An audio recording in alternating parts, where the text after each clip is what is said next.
Hola amigos, buenos días, bienvenidos a este su nuevo canal Objetiva, Comunicación Creativa.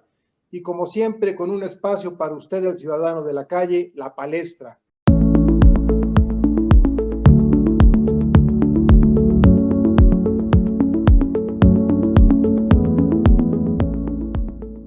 Y hoy tenemos un padrino de superlujo, inicia las transmisiones el licenciado Ignacio Morales Lechuga, político veracruzano, secretario general de gobierno de su estado, fundador o creador de lo que hoy es el Sistema Nacional de Seguridad Pública en Gobernación, Procurador General de Justicia de la Ciudad de México, Procurador General de la República, Embajador de México en Francia, catedrático universitario, exitoso notario, titular de la Notaría 116 de la Ciudad de México, y hoy hablaremos sobre el futuro político del país, de la Ciudad de México. Licenciado, gracias por aceptar la invitación a la palestra, y pues la pregunta sería, ¿cómo amanecimos después del 7 de junio? Antes que nada, felicitaciones por este nuevo impulso y nuevo esfuerzo Muchas de gracias. comunicación, de análisis, de perspectivas. La verdad, ojalá yo en lo personal les deseo que tengan mucho éxito, Octavio, Muchas como gracias. Muchas gracias. muchas de las cosas que has emprendido. Ahora, con relación al estado actual del país después del proceso electoral y ya que empezamos a quitarnos y a sacudirnos un poco el ambiente de formación política intensa que el 6 de junio nos dio, yo quiero decirte que me llamó mucho la atención que hace unos días el subsecretario Llorio de Hacienda y Crédito Público mencionara que prácticamente no habrá una nueva reforma fiscal que incremente los impuestos a los ciudadanos. Me parece una noticia espléndida, maravillosa, sobre todo porque hace unos 3 meses el secretario de Hacienda había anunciado que después de las elecciones vendría una reforma fiscal y en estos 3 meses habló inclusive de que se incorporaría un nuevo impuesto, el impuesto de herencias, legados y donaciones. Y este impuesto genera pues generaba mucho miedo entre los contribuyentes, sobre todo porque ya se sentían que tendrían un heredero más aparte de sus hijos o aparte de su esposo o esposa, y que este nuevo heredero era el fisco federal, que de inmediato iba a llegar y decir, ¿sabes qué? Tu casa también es para mí, y ahora de esta casa me corresponde el 20, el 30 o el 35%. Bueno, parece ser que esa idea se sepultó, se enterró. Y tal vez sin que nos los diga Hacienda y sin que nos los diga el presidente de la República, pues sin duda alguna el proceso electoral debe haber influido para que de alguna manera se tomara la decisión de no incrementar los impuestos. Yo creo que sí vendrá desde luego un incremento a las plataformas digitales. Las plataformas digitales internacionales pues seguramente tendrán que pagar un impuesto porque están obteniendo ingresos en México, lo cual es correcto. Lo incorrecto sería que ese impuesto nos los acaben cargando a los consumidores. Es decir, que ellos paguen por la utilidad que obtienen es correcto, pero que quieran trasladar ese impuesto a los consumidores me parecería un exceso de parte de las plataformas digitales internacionales. Fuera de eso, pareciera ser que no hay más reformas, más modificaciones, y creo que el gobierno le está apostando a una recuperación económica después de la pandemia, y obviamente al recuperarse la economía, el crecimiento económico que anda en -9, pues con un 4, 5 o 6 en el caso de los optimistas comentarios sobre muchos funcionarios que esperan una alta recuperación de la economía en México, pues también el gobierno está pensando que de ahí habrá mucho más recursos que los que se tuvieron en 2020 y que los que se puedan tener en 2021 para solventar los gastos públicos, los programas gubernamentales y, por supuesto, los sueldos y gastos de la burocracia. Por lo pronto, para la sociedad, para el ciudadano de a pie o de coche para el ciudadano propietario que tiene algo que dejarle a la familia en caso de que falleciere, que hace su testamento responsablemente, que administra su patrimonio, habrá que decirle, por lo pronto este año descansa. No hay, por lo visto, dado el anuncio del subsecretario Llorio, no hay la intención de subir ese impuesto de herencias y legados al cúmulo de impuestos que pagamos los contribuyentes, y por supuesto no habrá incrementos de impuestos adicionales a los que ya tenemos. Solamente falta que paguemos todos nuestros impuestos de la manera más puntual posible, pues para que el presupuesto se siga ejercitando, aplicando, y que la aplicación presupuestal pues sea dedicada efectivamente a los objetivos que se están buscando como parte del programa nacional, del desarrollo nacional. Digo esto porque durante los 3 primeros años los presupuestos fueron verdaderas aplanadoras, no había que discutir nada. Conocemos la famosa frase del presidente: no quiero que le cambien ni un punto ni una coma. Entonces los presupuestos eran aprobados tal cual. Ahora no. El saldo político de la elección deja a Morena como una mayoría, sí, pero una mayoría minoritaria. Es decir, el electorado dejó a todos en condición de minorías, y al dejar a todos los partidos en condición de minorías, en la Cámara de Diputados tendrán que debatir, analizar, acordar, programar, pues los consensos que todo el mundo espera en una democracia entre mayorías y minorías, para conformar un presupuesto que se aplique a lo que realmente requiere la nación. Y seguramente uno de los puntos más importantes que habrán de debatirse en el presupuesto de egresos va a ser la salud. ¿Por qué? Pues porque faltan medicinas. Falta un buen catálogo de medicinas en la salud pública.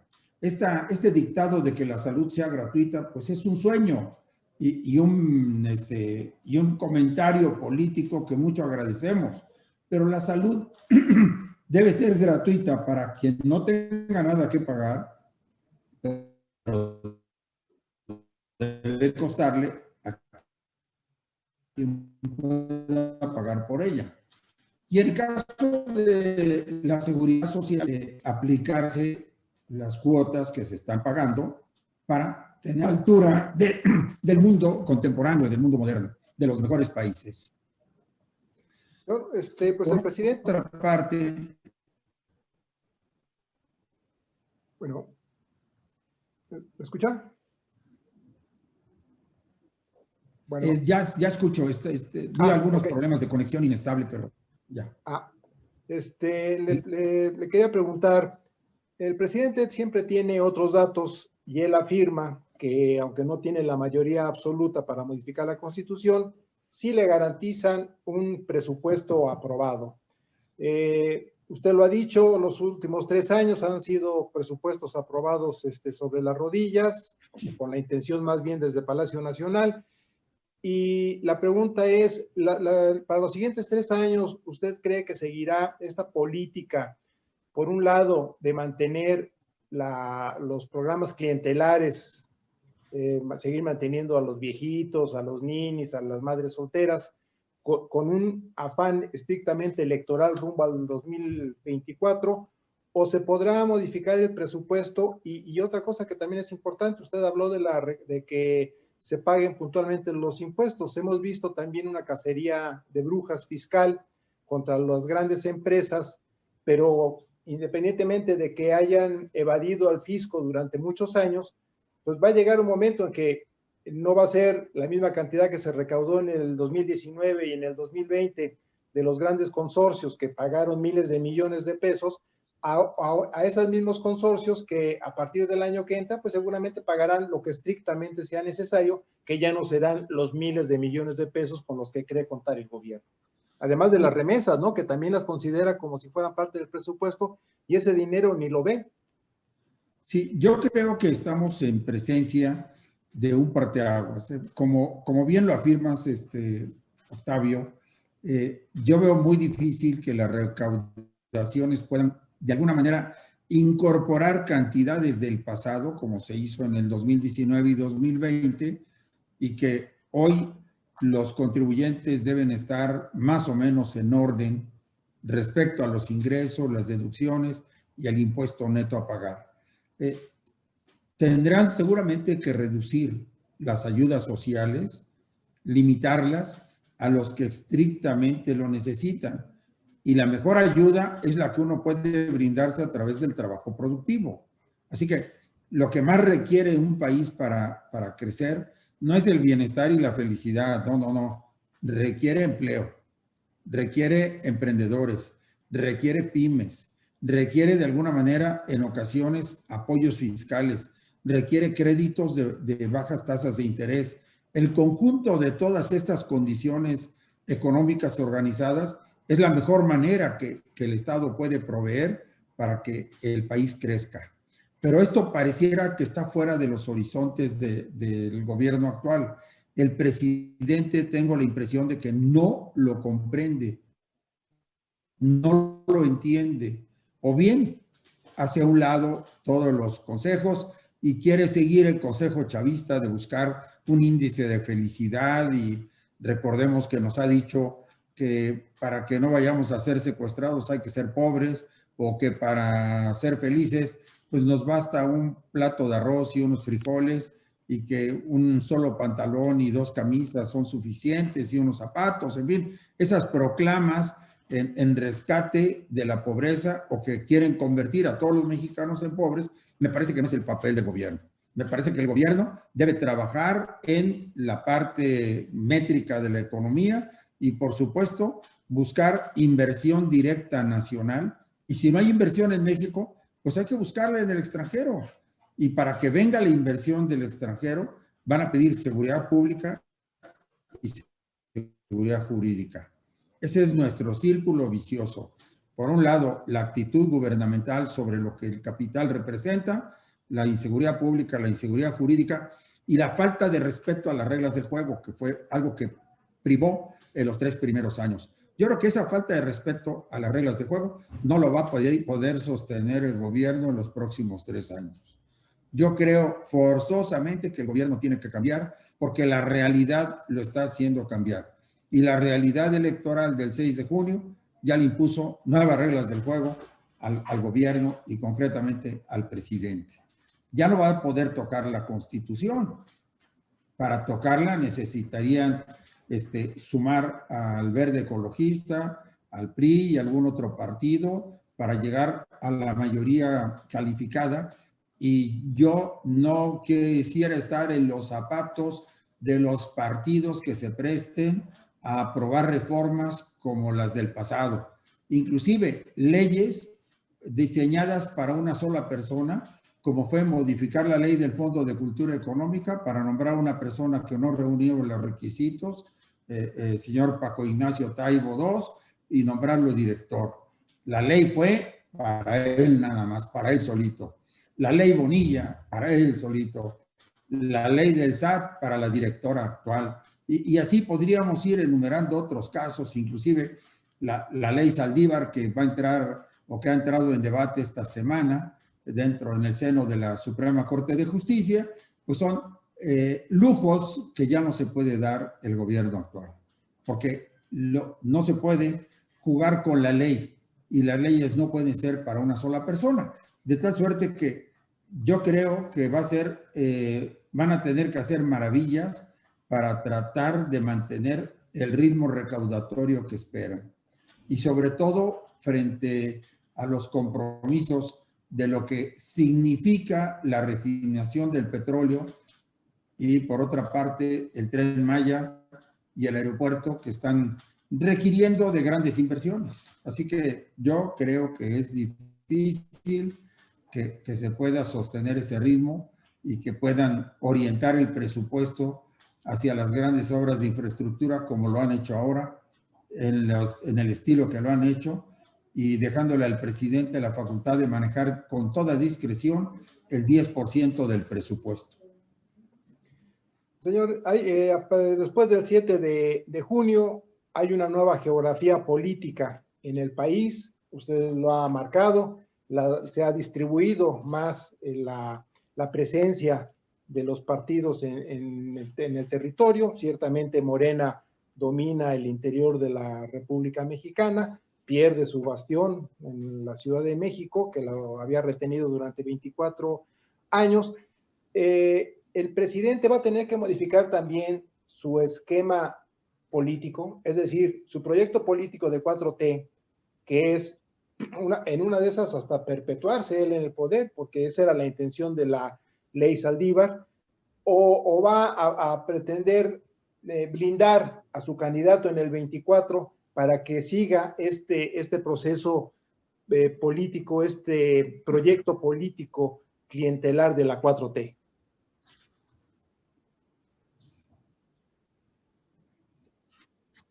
Todavía está muy lejos la posibilidad de vislumbrar si tendría todas consigo para el 2024 y salir victorioso en una confrontación política, porque realmente el bloque opositor, como trabajó en bloque, está prácticamente tablas con Morena.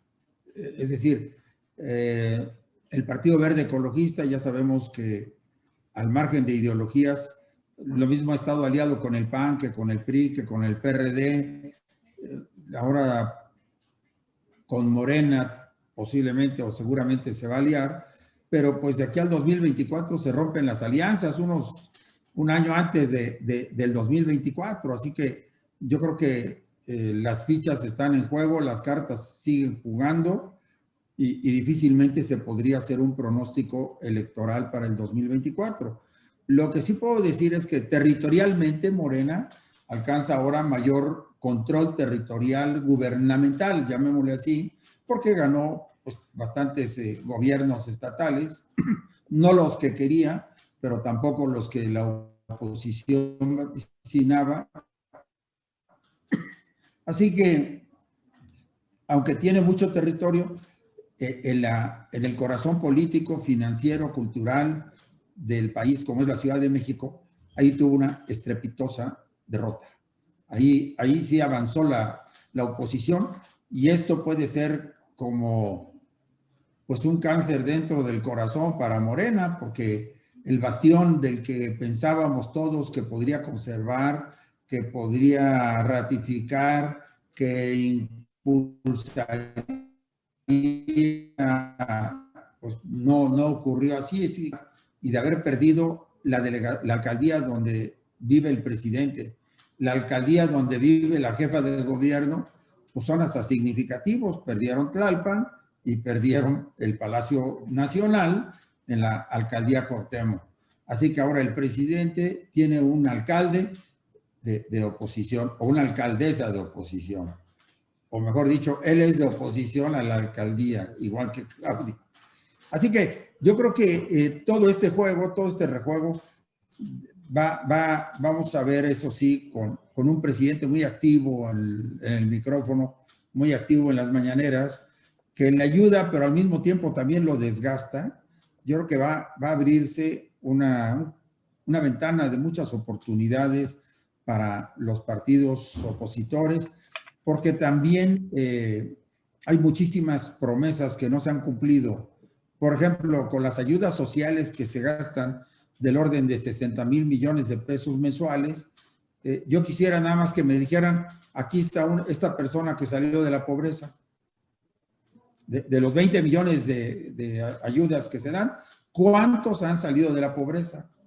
En cambio, si tú preguntas en Perú, te van a decir que se ha batido un 20 o 30% de pobreza, y tienen los números, y tienen los registros, y tienen los nombres y la identificación de las familias y las características que les han permitido salir de la pobreza.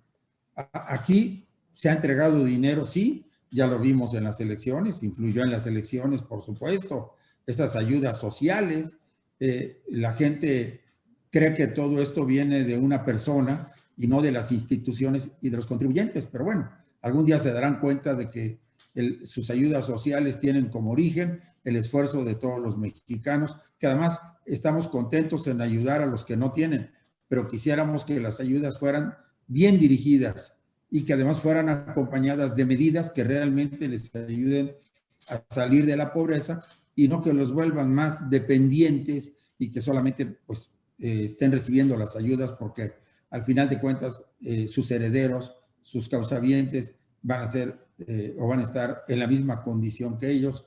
Y lo que hoy veo en los programas es prácticamente condenarlos a seguir siendo pobres en lugar de ayudarlos a salir de la pobreza. Eso es lo que a mí no me parece para nada bien, pero reitero, yo creo que todo esto está en juego de aquí al 2024 y yo diría, nadie puede desde ahora proclamarse victorioso de nada.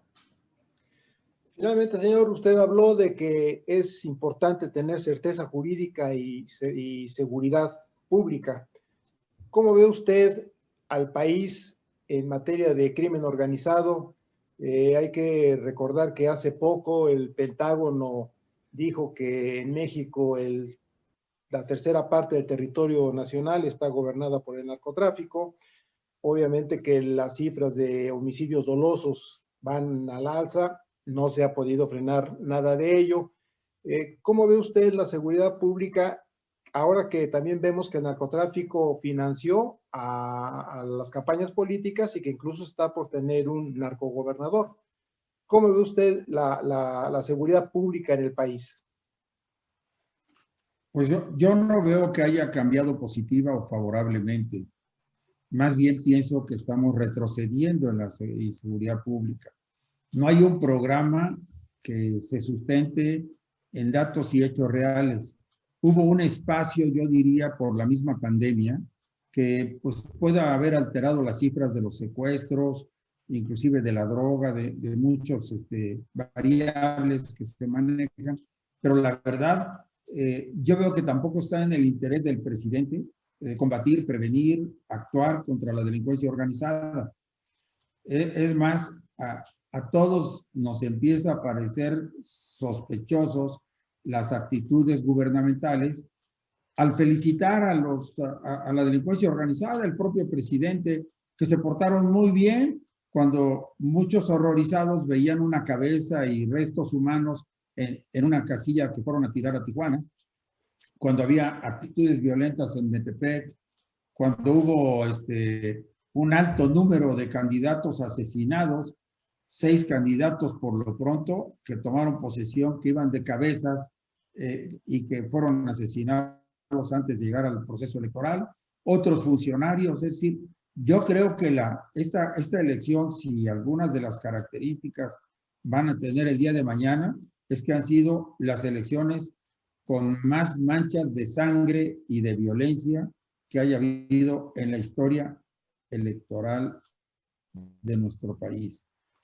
Pero no veo en el ánimo del presidente, lo reitero, ninguna acción concreta para atender a la delincuencia organizada. Si el gobierno hace algo en los siguientes meses, seguramente ese deberá a la presión que Estados Unidos empieza a ejercer sobre el gobierno de la Cuarta Transformación. Incluso va una prueba. Hace unos días el presidente mandó una nota diplomática al gobierno de Estados Unidos a través de la embajada, haciendo notar que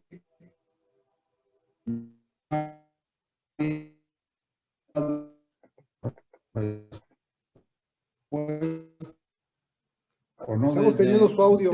Porque USAID, sí, ya se escucha bien. Ahora sí escuchamos bien. Ok. En protesta porque USAID, la agencia de Estados Unidos para ayudas sociales, estaba apoyando a mexicanos contra la corrupción y la impunidad y a las investigadores o periodistas investigadores de Artículo 19.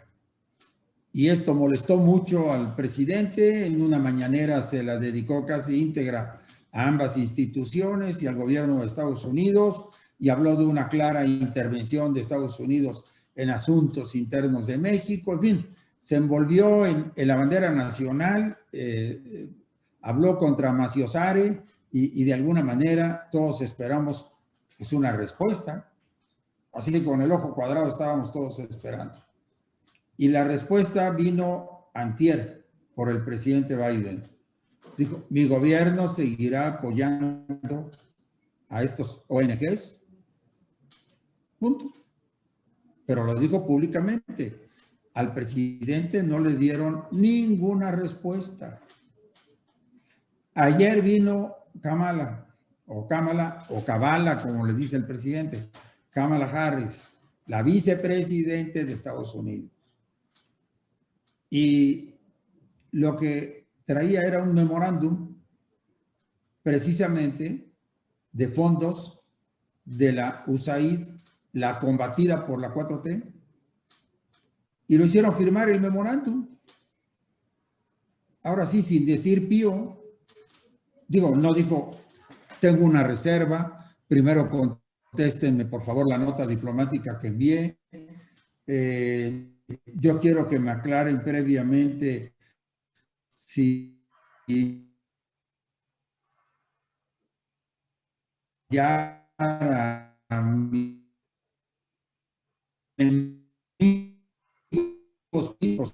como él lo llama, amistosa, o el memorándum aceptando las condiciones que en estos casos impone el gobierno de Estados Unidos. Así que no dudemos de que pues, habrá presión del gobierno de los Estados Unidos para que México imponga, establezca políticas de seguridad pública que hoy se ven ausentes. Y que además se establezcan límites a las Fuerzas Armadas, que en el aeropuerto ya casi son sociedad mercantil, en los puertos y aduanas sociedad mercantil,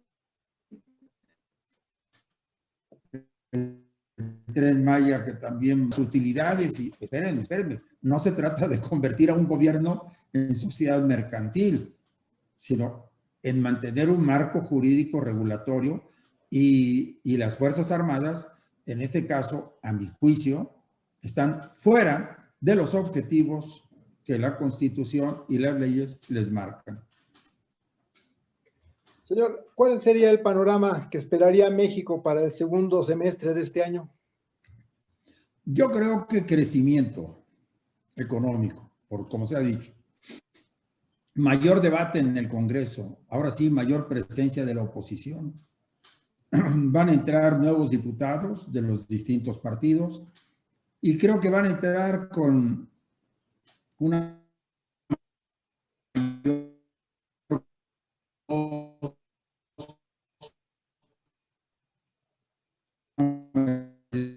Lo estamos perdiendo.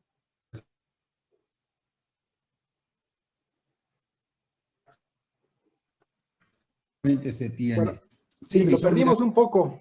Fuera de eso, yo creo que no habrá. Decía yo que habrá que observar. Diputados que van a entrar. Así es. Y que algunos de ellos ya se empieza a ver que cabecean. Pero yo creo que la alianza opositora, si se mantiene, podrá dar buenos resultados a la población a través de sus gestiones en la Cámara de Diputados. Yo espero que la Cámara de Diputados el nivel se eleve y que dejen de cantar que es un honor servir a Obrador o es un honor estar con Obrador y que realmente sienta yo que a todos los ciudadanos no representan los diputados, que no representan al Ejecutivo, que representan a los electores. Si no actúan con ese sentido, yo creo que en 2024 nos veremos nuevamente las caras con todos estos diputados y los que vengan a pedir la reelección seguramente van a estar esperándolo los electores. Así que hay algo aquí muy claro. Si alguien maduró en esta elección, si alguien empezó a tomar control y las riendas del país, somos nosotros, la sociedad, al margen de los partidos. Eso sí, yo creo que ha sido algo muy evidente, Octavio. Pues, licenciado Ignacio Morales Lechuga, le agradezco mucho los minutos, el tiempo que nos ha dedicado en la palestra. Esta es su casa, señor. Cuando quiera hacer comentarios de cualquier índole, sabe que tiene abiertas aquí las puertas. Le agradecemos que haya apadrinado este espacio y este canal. y pues esperamos tener pronto la oportunidad de estar con ustedes. Y amigos, les recordamos que la semana que entra tenemos una nueva entrevista en La Palestra, el espacio de información y análisis para usted, el ciudadano de la calle, ahora desde el canal Objetiva Comunicación Creativa. Muchas gracias, que tengan buen día.